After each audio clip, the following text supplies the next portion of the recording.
क्या आपको पता है जब हम सांस लेते हैं तो उसमें कौन से वात दोष इन्वॉल्व रहते हैं, या जब हम बात करते हैं यानी साउंड प्रोड्यूस करते हैं तो कौन से दोष उसमें इन्वॉल्व रहते हैं? अगर आपको नहीं पता तो ये वीडियो आपके लिए। Hello everyone, my self Piyush Shende, second year BMA student and welcome to our channel simplified Ayurveda.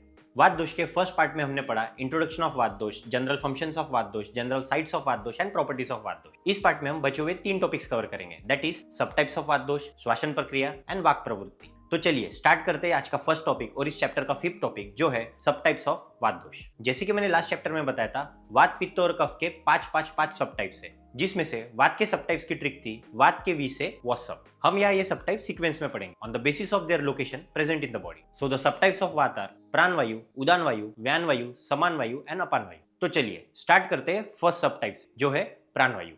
The energy on which life is dependent is called as प्राण वायु।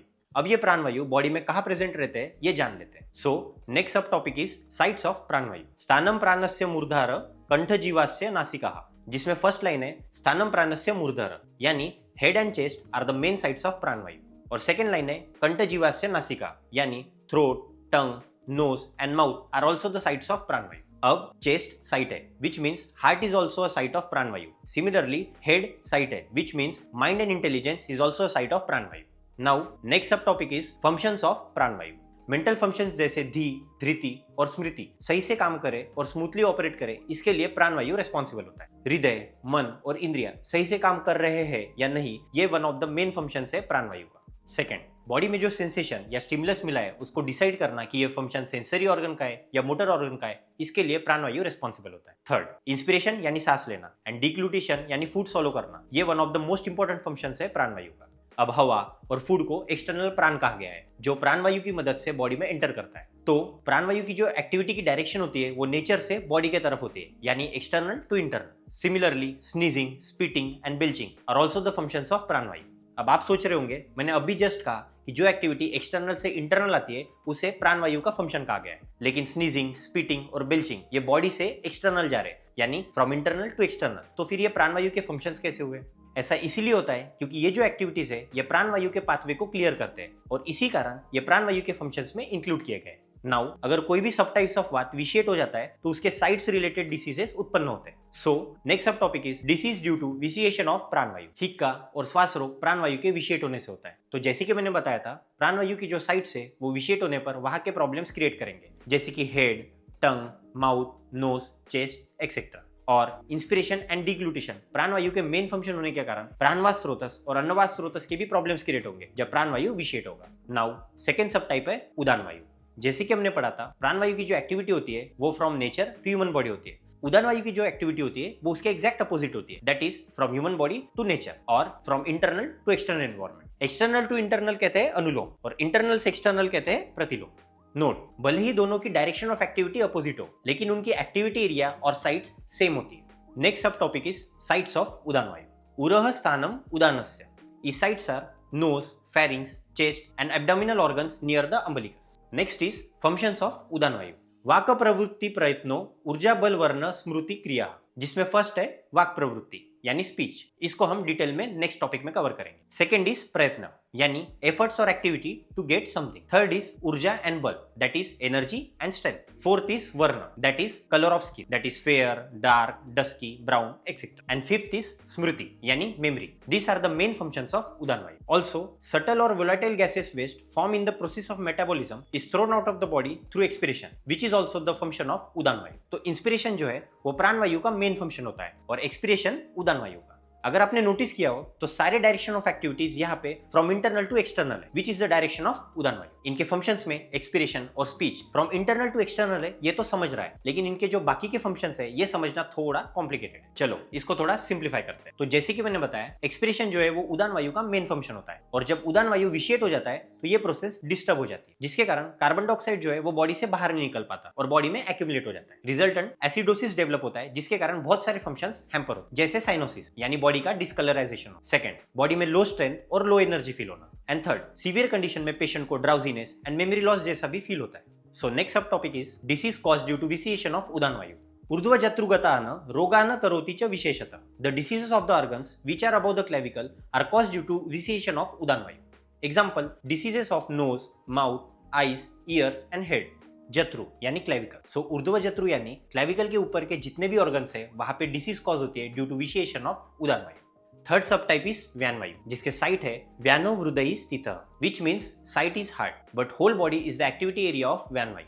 नेक्स्ट सब टॉपिक इज फंक्शंस ऑफ व्यान वायु। जैसे कि आप सभी को पता है, बहुत से आयुर्वेदिक स्कॉलर्स हृदय के दो मीनिंग समझते हैं, first is heart and second is brain, और व्यान वायु इन दोनों के फंक्शंस को कंट्रोल करता है। So first function is cardiac output. व्यान वायु is responsible for cardiac stimulation and hence cardiac output. Blood circulation के कारण ही एयर, फूड और वाटर जैसे आउटर न्यूट्रिएंट्स बॉडी को नरिश करते हैं। सेकंड फंक्शन इज स्वेटिंग, पसीना आना ये व्यान वायु कंट्रोल करता है। जैसे कि आपको पता है, रक्त धातु जो है वो एक वाटर एलिमेंट है। सो ब्लड सर्कुलेशन से जो न्यूट्रिएंट्स है वो बॉडी तक पहुंचते हैं, और जो वेस्ट प्रोडक्ट मेटाबॉलिक प्रोसेसेस के दौरान बनते हैं उन्हें बॉडी से बाहर निकाला जाता है थ्रू स्किन, जिसके लिए व्यान वायु रिस्पॉन्सिबल होता है। Third function is vyana vayu is responsible for 5 types of movement: utkshepan, apakshepan, akunchan, prasaran and vinaman. Utkshepan यानी अपवर्ड डायरेक्शन, अपक्षेपण यानी downward direction, akunchan means contraction, prasaran means expansion and vinaman means transfer direction. Body के most of the activities vyana vayu पर डिपेंड करते हैं, क्योंकि अगर बॉडी को प्रॉपर न्यूट्रिएंट ना मिले तो नॉर्मल एक्टिविटीज जैसे खड़े होना, बैठना, चलना एक्सेट्रा हैम्पर हो सकता है। कुछ आयुर्वेदिक टेक्स्ट में इन 5 मूवमेंट के अलावा 2 और मूवमेंट बताए गए, दैट इज उन्मेष और nimesh. Unmesh means opening of eyelids and nimesh means closing of eyelids. Next सब topic is disease due to vitiation of व्यान वायु। जैसे कि आपको पता है, व्यान वायु की एक्टिविटीज पूरे बॉडी में प्रेजेंट रहते हैं, इसलिए व्यान वायु विशिएट होने पर डिसीज बॉडी के कोई भी पार्ट में उत्पन्न हो सकता है, जिसमें से मोस्ट कॉमन प्रॉब्लम्स है कार्डियक प्रॉब्लम जैसे heart attack, hypertension etcetera. And second is circulatory problem like excess sweating, hypertension, hypotension, excess cold feet etcetera. Fourth subtype is समान वायु। Sama means balance. So to keep balanced condition of the body is the main function of saman vayu.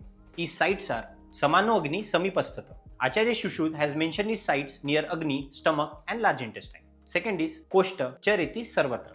यानी कोष्ठ समान वायु की main site है। Next सब topic is functions of samana वायु। अन्नम गृहणयति पचति विवेचयति मुच्चयति। इस श्लोक का मीनिंग समझते हैं। फर्स्ट इज गृहणति यानी फूड को रिसीव करना, सेकंड इज पचति यानी फूड को डाइजेस्ट करना, थर्ड इज विवेचयति यानी सारकिट्ट विभाजन करना, एंड फोर्थ इज मुच्चयति यानी वेस्ट मटेरियल को कोलॉन और रेक्टम की तरफ पुश करना। ये सब समान वायु के मेन फंक्शंस है। Digestion is actually a chemical process जो पाचक पित्त का मेन फंक्शन है, जिसे हम नेक्स्ट चैप्टर में डिटेल में पढ़ेंगे, लेकिन उसको हेल्प समान वायु करता है डिफरेंट तरीके के मूवमेंट से, जैसे peristalsis, antiperistalsis, segmentation, deglutition and propulsion. Next सब topic is disease due to vitiation of samana vayu. गुल्म अग्निसाद अतिसार प्रभृति न कुरते गदार। Mainly, digestion is affected due to vitiation of saman vayu. First is gulma, means tumor-like bulging due to retention of content when movement get obstructed. Second is agnisar, यानी अग्निमांद्य, and third is atisar, means diarrhea. Indigestion, acidity, vomiting जैसे भी problems cause हो सकते हैं due to vitiation of saman vayu. Fifth and last subtype is apan vayu. The vayu which controls the activity in apan region is called as apan vayu. Its sites are mainly lower abdomen and pelvic area. Apan vayu has control on organs around umbilicus and pelvic girdle, urinary bladder, genitals, rectum and thighs. Next subtopic is functions of apan vayu. शुक्र आर्त व शकृत मूत्र गर्भिणी निष्क्रमण क्रिया। Controlled यानी मूत्र, मल, शुक्र, आर्त और फीटस को बॉडी में होल्ड करके रखना जब तक उसके फंक्शंस कंप्लीट ना हो, और फिर उसे सही टाइम पर बॉडी से बाहर निकालना, ये अपान वायु का मेन फंक्शन होता है। Next subtopic is disease caused due to vitiation of apan vayu. Due to vitiation of apan vayu, many serious diseases about bladder, rectum can occur like retention, incontinence of urine, stool, miscarriage, abortion, etc. यहाँ पर हमारे 5 subtypes of वात, उनके sites, उनके functions और उनके विशेषण से होने वाले बॉडी में डिसीज टॉपिक समाप्त होता है। अब इतना सब जानने के बाद आई होप आपको इंपॉर्टेंस ऑफ वात दोष इन ह्यूमन बॉडी समझ आ गया होगा। वात दोष को गॉडलीनेस या लीडर ऑफ यूनिवर्स भी कह सकते हैं, क्योंकि वात दोष या vayu is responsible for creation, sustenance and timely destruction of the universe. Now last second topic is shvasan prakriya, that is physiology of respiration. क्या आपको पता है बृहत्त्राई किसे कहते हैं? चरक, सुश्रुत और अष्टांग हृदय को बृहत्त्राई कहते हैं, और रेस्पिरेशन प्रोसेस डायरेक्टली इन तीनों में से किसी में भी मेंशन नहीं है। लेकिन जब हम एब्नॉर्मलिटीज ऑफ प्राणवाह स्रोतस पढ़ते हैं तो बहुत सारे रेस्पिरेटरी डिसऑर्डर का मेंशन हमें इन बृहत्त्राई में देखने को मिलता है। स्रोतस के नाम जो है वो उनके चैनल्स के अंदर क्या कैरी करते हैं उस पर डिपेंडेंट होते हैं, ना कि उनके ऑर्गन्स या फंक्शंस के ऊपर। श्वासन प्रोसेस 2 फेजेस में होते हैं, निश्वास यानी इंस्पिरेशन एंड उच्छ्वास यानी एक्सपिरेशन। इंस्पिरेशन के प्रोसेस में जो बाहरी प्राण द्रव्य है जैसे खाना पीना वो नेचर से बॉडी के अंदर आते हैं, और जो मेटाबॉलिक वेस्ट बॉडी में प्रोड्यूस होता है वो एक्सपिरेशन के प्रोसेस से बॉडी से बाहर फेंक दिया जाता है। नाउ नेक्स्ट सब topic is organs related with shvasan prakriya. Shvasan mainly occurs through pranavaha srotas and the main site of shvasan is chest and the whole respiratory tract can be considered in two parts. First part is from nose to pharynx and second part is from pharynx to the lungs. Now organs related to श्वसन प्रक्रिया. मुखविवार यानी mouth cavity, नासिका means nose, कंठनाड़ी means trachea, अपस्तंभ means bronchi and फुफ्फुस means lungs. Sushruta ने मुखविवार या माउथ कैविटी को वक्र कहा है और अरुण दत्त ने नासिका को फनकृति मार्ग ऐसा डिस्क्राइब किया गया. फर्स्ट मुखविवार या माउथ कैविटी. प्राण moves in the oral cavity. Second is Nasika. The region from nose to throat is like English letter S. So Arun Datta described it as फनकृति मार्ग. Third is कंठनाड़ी. एयर माउथ और knows से via trachea bronchi में जाकर finally lungs में enter करती है. And fourth is फुफ्फुस यानी lungs. आचार्य सुश्रुत ने हृदय और 10 धमनियों को प्राणवास स्रोतस का मूल स्थान बताया और आचार्य चरक ने हृदय और महास्रोतस को प्राणवास स्रोतस का मूल स्थान बताया, लेकिन फुफ्फुस को डायरेक्टली मेंशन नहीं किया. इसलिए हमें हृदय का मतलब यहाँ पर हार्ट और लंग्स अपैरेटस को समझना चाहिए. माना कि श्वसन प्रक्रिया मेनली प्राणवास स्रोतस से होता है, लेकिन अगर रेस्पिरेशन को प्रॉपर्ली समझना है तो बाकी के ऑर्गन्स और स्रोतास के नॉर्मल फंक्शनिंग होना बहुत इंपॉर्टेंट होता है, जैसे कि heart, chest, abdominal muscle, diaphragm etcetera. Next सब टॉपिक इज रिलेशनशिप बिटवीन श्वसन एंड दोष धातु एंड मल. श्वसन process is mainly concern with प्राणवायु, उदानवायु, साधक पित्त, अवलंबक कफ एंड धातुस. अब इसको वन बाय वन डिटेल में पढ़ते हैं. फर्स्ट इज फंक्शंस ऑफ प्राणवायु.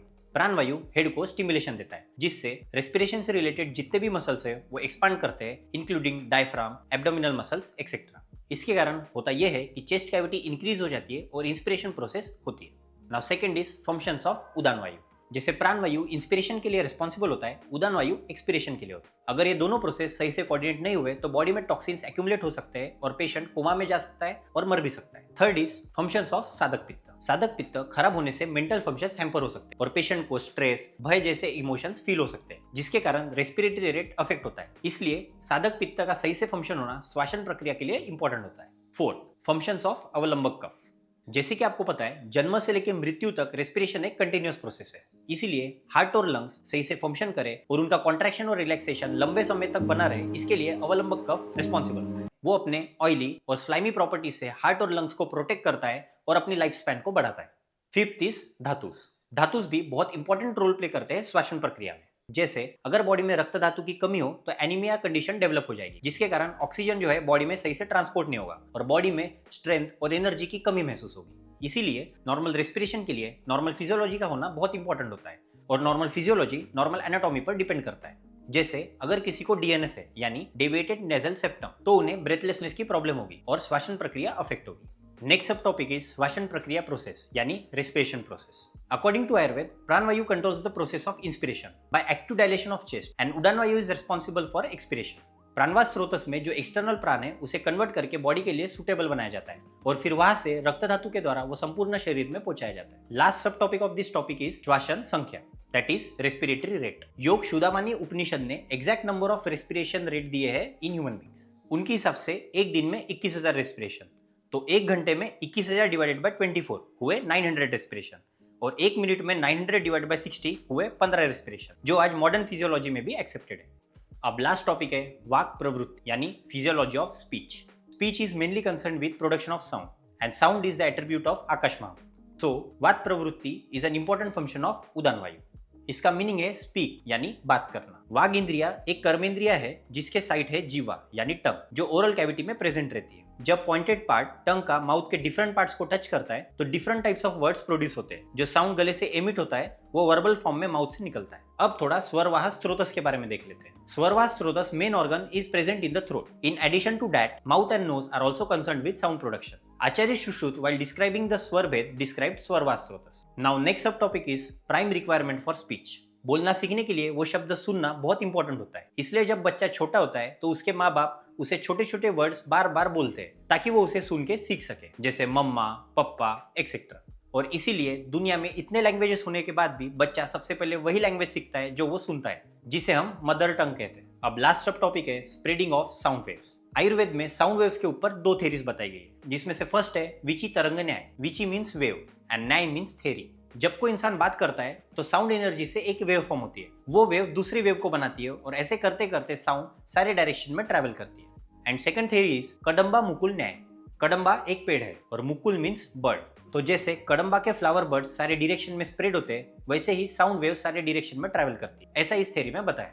That's it for this video. यहाँ पर हमारा वात दोष चैप्टर समाप्त होता है. आई होप आपको ये चैप्टर अच्छे से समझ आ गया होगा। ये chapter one of the most important chapters है, इसलिए इसको अच्छे से पढ़ना। नेक्स्ट वीडियो में हम पित्त दोष चैप्टर को कवर करेंगे। Thank you for watching this video. Till then stay healthy and keep simplifying.